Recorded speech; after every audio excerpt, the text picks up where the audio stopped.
Welcome back. This week was supposed to be the week where pitchers and catchers were to report to spring training. Instead, MLB and the Players Union have yet to come to a deal to end the lockout. If this continues, not only will the spring training be shortened or pushed, which actually, in fact, today they announced that spring training will be pushed, but the regular season will also be affected as well. But just because Major League Baseball is fighting with itself doesn't mean there's no baseball to talk about. I am Grayson Knight, and this is Baseball Podcast Are Fun. Today's guest is Adam Leverett of the Philadelphia Phillies organization. Adam is a right-handed pitcher from Georgia and just so happens to have been one of my pitching instructors over the winter. Please welcome Adam Leverett. How's it going? Good, Grayson. How are you?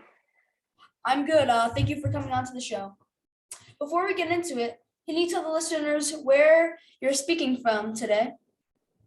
So currently I'm down in Clearwater, Florida, which is the site of our spring training facilities, and down here for mini camp, which is going to is 2 weeks before regular minor league spring training.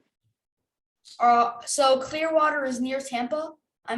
Yeah, clear. So there's a bridge that's about, or a causeway that's about 25 minutes across it, or the duration it takes to get across that. So just a little skip across, but it's pretty close. Can you explain why you can report to spring training, but major leaguers can't? So the reason we can report spring training is because none of the guys that are currently here getting ready to go to spring training are on the 40-man roster, which the 40-man roster is protected by a union called the MLBPA, the Players Association.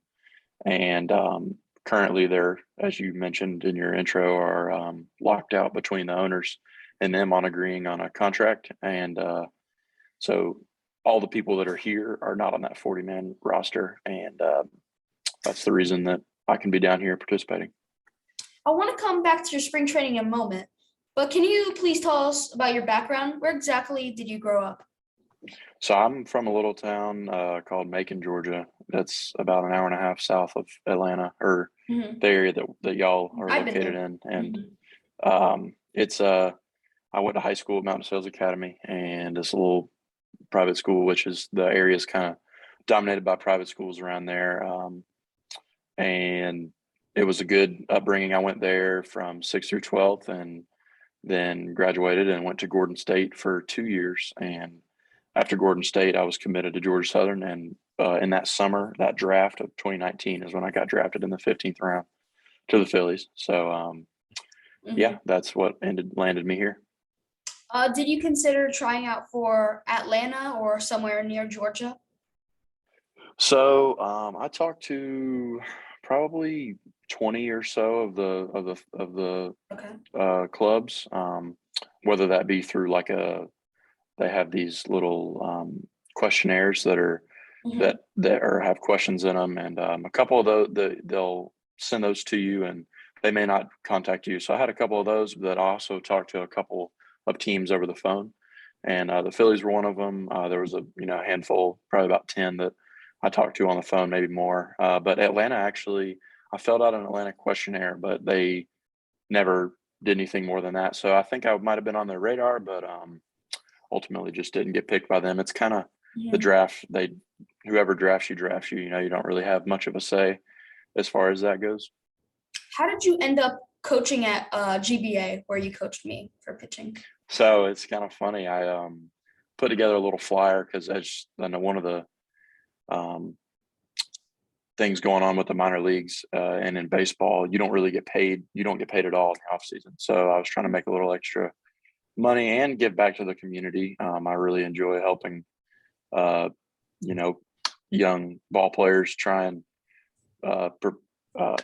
perfect their craft, so to speak. But I landed there because I trained at a place called Full Count Baseball, which is in Winder. And that's where I trained this off season, and I lived up there. So I put together a little flyer, and Juan actually found me on Facebook because I put that on Facebook, and he reached out and was like, "Hey man, love to maybe start a pitching clinic with you." And we kind of just kept talking from there. And it was we both got along really well and thought we could help out the Mhm. community. So that's what we did. In like early October at a full count tournament. hmm I don't know. I don't think you were there, but I did No, have. that's at the fields out there though. You're Yeah. talking about the Yes. yeah. And Yeah, I Coach think Juan. go Yeah. ahead. Coach Juan is my coach, who you were talking about. Yeah, Um. yeah, great dude. He's a very great coach and very great pitching coach. Were hmm you ever coached by him? Did you? No, so I wasn't. We just he was in the Blue Jays organization, and I only met him through Facebook, like through the ad that I put out for myself and giving lessons. So no, but we bounced some ideas off each other, and we think pretty similarly about pitching. So Mhm. Speaking of that, besides GBA, did you go anywhere else to like to instruction? so I had some private instruction at it was actually at Full Count that were just I had a group of about 11 to 15-year-old guys that were coming through, and I was running them through a lesson that was pretty similar to what I ran y'all through at GBA.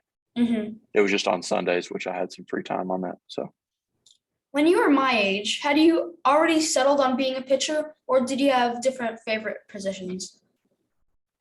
great question. So when I was your age, I was all over the place. I was a pitcher. You're 11, 12, 12. 12. 12. Okay. When Almost. I was 12, I had not settled on being a pitcher. I didn't settle on being a pitcher until my second year of college, actually. So I hit 1 year in college, or the one, and I played first base, I played center field, I played third base. So it's kind of all around. I really enjoyed hitting, playing other positions, and I thought it was fun. The whole game of baseball to me was super fun. So I thought I didn't have to really choose until I got older. Speaking of hitting, what were your emotions when have they decided if or when Major League Baseball will decide that they will go universal DH? What will your emotions be like? So, I mean, I think they have decided to go Yeah, universal I DH. I'm think pretty sure they have. One of the few things they've agreed on. But I think that my emotions to that, I think if I have to say, I think it'll be good for the game as far as where they're trying to push it to go. I think they want more offense. They want more competitive ABs and runs scored. That's not to say that some pitchers can't hit. You mentioned, Mhm. or you think about Zach Greinke, you think about Bumgarner, guys that can really swing it.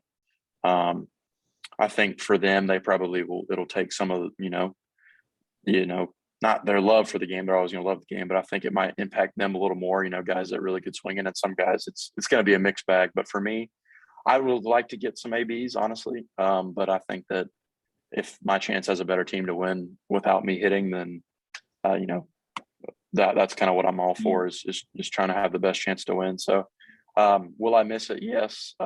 Does it? Am I really going to lose sleep over it? No. But I mean, I think it's either. I would have liked it either way. So Mhm. Does the minor league get affected by that rule? it does. So Mhm. the rule before was Double A and Triple A. They hit when it was a National League opponent versus a National League opponent. But Okay. now, if once that rule's in place, then there's not going to be any no one hitting, no pitchers hitting at least anymore. Okay. Because most of my listeners are my age, what kind of sacrifices must be made to get to the college and pro levels? So that's another great question. When I was your age, and your listeners' age, I was just thinking about what kids think about, like going through the day, going having a good practice, hitting balls hard, like what throwing balls hard. I wasn't trying to really get to the next level, but the sacrifice you have to make, I think, are putting in work behind the scenes. I think that's a really huge um, you know importance for kids that are your age, because a lot of kids that are 12, they go to practice and they go home and they might not think about it. They might hop on a game, or they might, which is fine too. You can always have downtime, but I think what separates guys is that when they they weren't good at something, and then they take it home with them and they're like, hey, I want to be better at this. So they might go out in the yard, and I used to throw a ball up against some steps, a brick steps, and like practice fielding it because I wasn't the best at fielding. So I was like, I just think, the biggest separator is like kids at your age will use what they have and try and get better. And I think that's really all you can ask for. That doesn't mean, only doing baseball 100% of the time. I think that you still need to be balanced and with your life and, religion and, your upbringing and all that. But I think that using what you got to get better and using that to the best of your abilities is going to separate guys that don't use all their resources. In college, were you getting a lot of looks from scouts, and what was it like talking to them? So when up to college, my freshman year, I was not a heavily followed prospect by any means. I was just kind of figuring it out. I was a little thinner, so I had put on some weight going into that sophomore year. But I was talking to scouts was nervous, man. It was nerve wracking. I remember I didn't have an agent, so I was doing all of it myself. And when one would text me and approach me, I felt like I wanted to say all the right things, but I think the biggest thing was you just got to be yourself and get guidance from others that have been through that situation. But it was a lot of fun. I really, to be honest with you, the first fall of that part of so the spring was when our main season was, right, and that was when most of the scouts came out. So in the fall, it was mainly just college scouts, and I hadn't signed yet to Georgia Southern or committed to Georgia Southern. So once I committed to Georgia Southern, I really didn't think about the draft at all. Sophomore year of the year I was getting drafted, I was just like, man, I got that weight off my shoulders, like I committed. And I didn't, pro scouts weren't really showing up yet in the fall. And then once the spring hit and I'd already committed, I didn't even think about it. But like my first start, there was like 7 scouts there. And Coach Mack was like, they're here. My head coach in college was like, they're here for you. And I was like, wow. Like I didn't even, like, I had no idea that I had been noticed like that. So I remember that game, I did not throw very well. I threw like 40 pitches in the bullpen and did a whole bunch of stuff that I don't usually do, which is kind of touches back on my point I made earlier about just being yourself and like not letting them, they're there to watch you do your routine, and you're not going to do anything wrong in your routine. Like they're not looking to put bad marks by your name. They're only looking to put what you did well and, maybe what you could work on, but they're not, out there looking at every minute detail. And I think when you think that way, it just throws your game off. So it was a fun process, but it was a little nerve wracking. Yeah. What does your spring look like for you? Like as far as this right here, like mini camp and spring training. Mainly right now we are just we report in the mornings and we eat breakfast. They give us 3 meals a day, which is really nice. But we have some new staff, so we're meeting some of the new strength coaches and the new like pitching coaches and people that are behind the scenes that work with us. So meeting them and kind of having just meetings about signs, meetings about all sorts of baseball activities, and then we stretch and we throw and we go through PFPs like pitching fundamentals, and then we have bullpens on certain days. So it's kind of just like the same stuff we were doing in the off season a little bit, just more structure. If MLB spring training happens, will you be pitching for the Phillies at some point? That's a good question. So I don't know the complete answer to that question. What I was told is that some of us may be backing up those games or be scheduled to throw in those games at some point in time, depending on the readiness of the guys that show up for big league camp. So what that means is obviously there's going to be a handful of guys, the group of us down here that are going to be pretty game ready. And if and when they make this agreement, then the guys that are showing up there aren't going to be as ready if they haven't, if they didn't have the resources to get ready. So that's been a conversation that's kind of been floated around between the guys. None of us really know, but they're kind of told, I think the majority of us, that there was a chance that if that time comes and there are spots that need to be, that need to be filled, that your name could be called. So it's pretty exciting to work for and to look forward to. I guess What I want to know is, do you think this is your year, the year you get called up and get significant innings in the big leagues? So it's been obviously a goal of mine since I was your age for that to happen. I like to be realistic, and I think that last year I started in high A, made it to double A, had 2 spot starts in triple A, which was pretty cool, and then ultimately finished in double A. So I think that I'm going to have to prove. I think I proved last year that I had what it takes. I think this year I'm just going to have to put up some solid numbers at the start and kind of see how the big league season pans out. But I don't think it's impossible. I'll put it to you that way.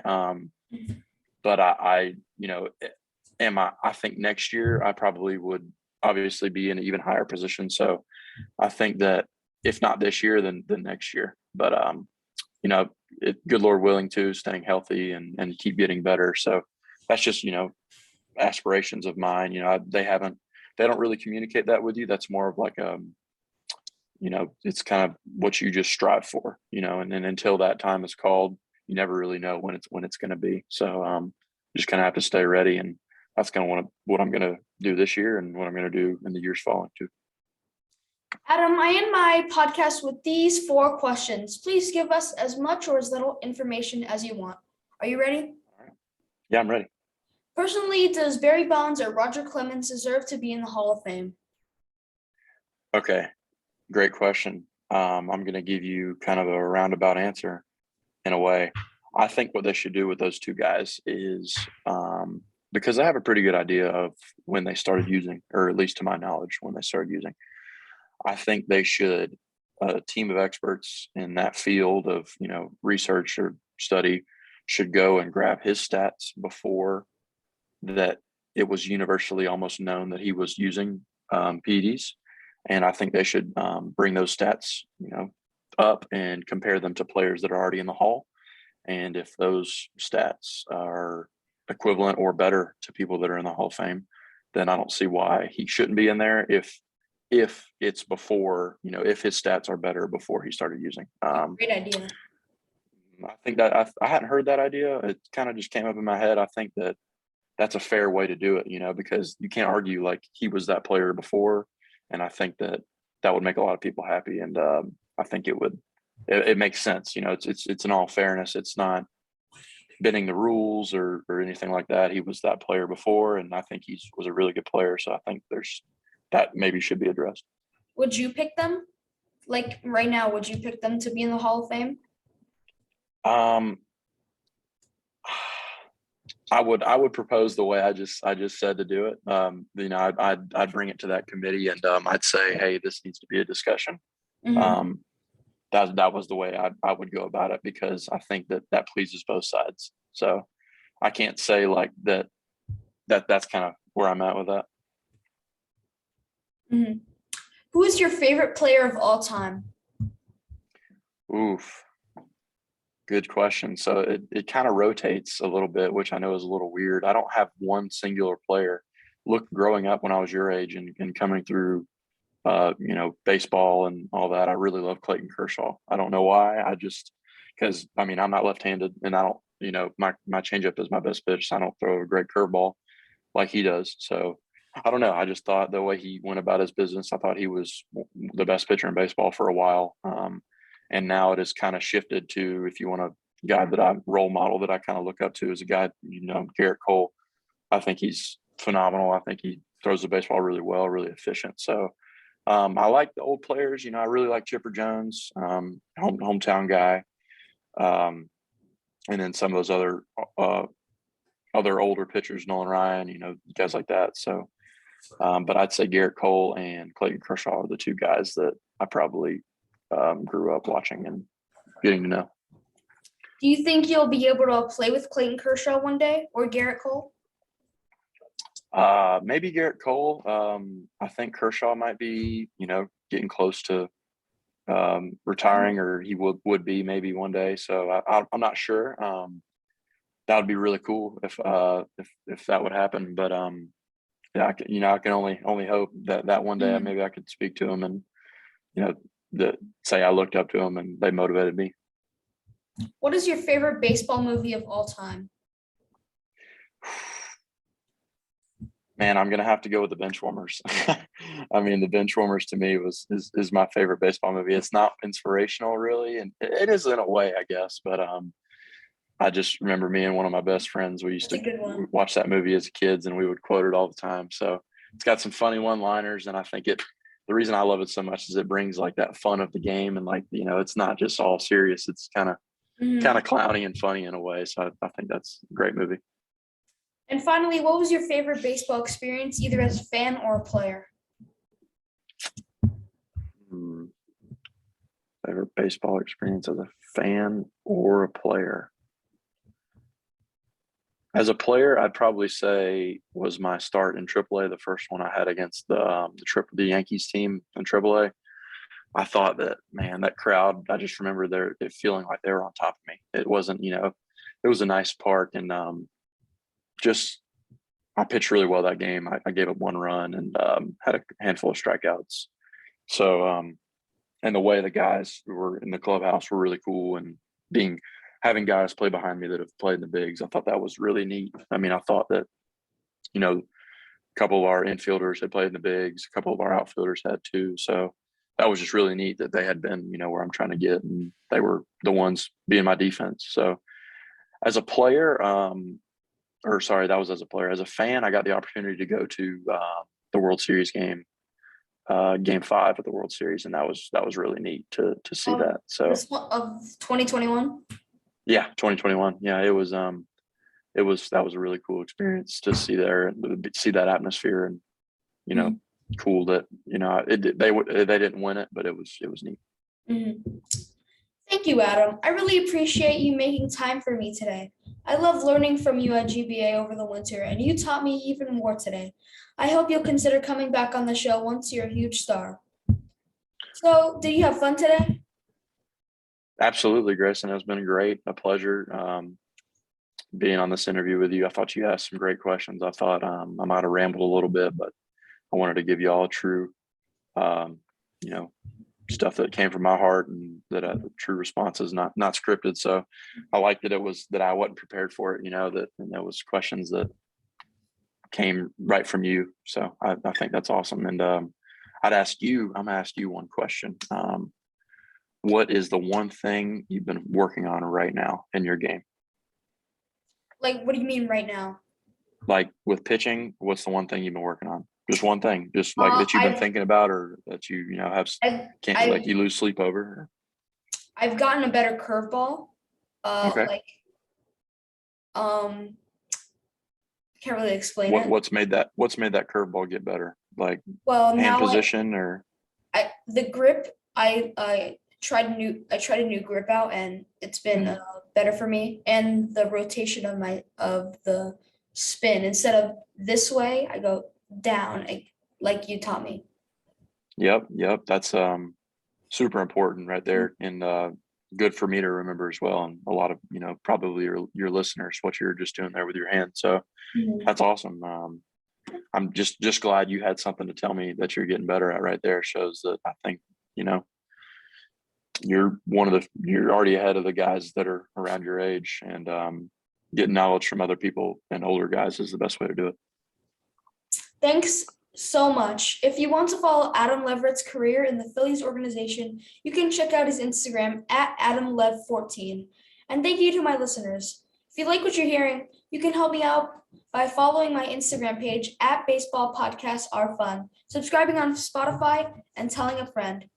Please join me next week when I hope to speak to Eric Osberg, a catcher from the Tampa Bay Rays organization. Until then, I am Grayson Knight, and this was Baseball Podcasts Are Fun. Don't forget to swing for the fences. See ya.